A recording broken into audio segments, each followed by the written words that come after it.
പാറ്റകളായി മാറാനല്ല സിംഹങ്ങളായി മാറാനാണ് വിദ്യാർത്ഥികൾ ശ്രമിക്കേണ്ടതെന്ന് ഗവർണർ രാജേന്ദ്ര വിശ്വനാഥ് ആർലേക്കർ.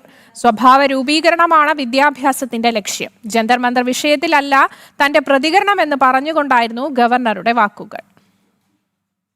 വാഗ്ദാനമായ വിദ്യാർത്ഥികൾ പാറ്റകളായി മാറാനല്ല ശ്രമിക്കേണ്ടതെന്ന് ഗവർണർ രാജേന്ദ്ര വിശ്വനാഥ് ആർലേക്കർ. സമൂഹത്തിൽ പാറ്റകൾ സർവ്വസാധാരണമാണ്, മറിച്ച് സിംഹങ്ങളായി മാറാനാണ് വിദ്യാർത്ഥികൾ ശ്രമിക്കേണ്ടതെന്ന് ഗവർണർ രാജേന്ദ്ര വിശ്വനാഥ് ആർലേക്കർ വ്യക്തമാക്കി. Education is for character building. And what is that character? That character is how to behave in public, how to behave with our family members, how to behave with our brothers and sisters, how to talk about the elders, how to be in society.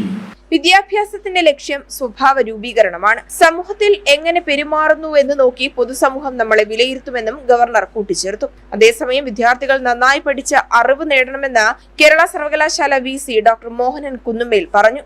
നിങ്ങൾ അറിവ് നേടുന്നതിലൂടെ പാറ്റകളെന്ന് നിങ്ങളെ വിളിക്കുന്നവർ ഇയാം പാറ്റകളായി മാറുമെന്നും അദ്ദേഹം കൂട്ടിച്ചേർത്തു. തിരുവനന്തപുരം കഴക്കൂട്ടം നിയോജക മണ്ഡലത്തിലെ SSLC+2 പരീക്ഷകളിൽ ഉന്നത വിജയം കരസ്ഥമാക്കിയ വിദ്യാർത്ഥികളെ അനുമോദിക്കുന്ന വിജയതാരകം എന്ന പരിപാടിയിൽ പങ്കെടുത്ത് സംസാരിക്കുകയായിരുന്നു ഇരുവരും. കഴക്കൂട്ടം MLA V മുരളീധരൻ, നഗരസഭാ വിദ്യാഭ്യാസ സ്റ്റാൻഡിംഗ് കമ്മിറ്റി ചെയർമാനും കൌൺസിലറുമായ ചെമ്പഴന്തി ഉദയൻ തുടങ്ങിയവരും വിദ്യാർത്ഥികളും രക്ഷിതാക്കളും ഉൾപ്പെടെയുള്ളവർ പരിപാടിയിൽ പങ്കെടുത്തു. ജനം, തിരുവനന്തപുരം.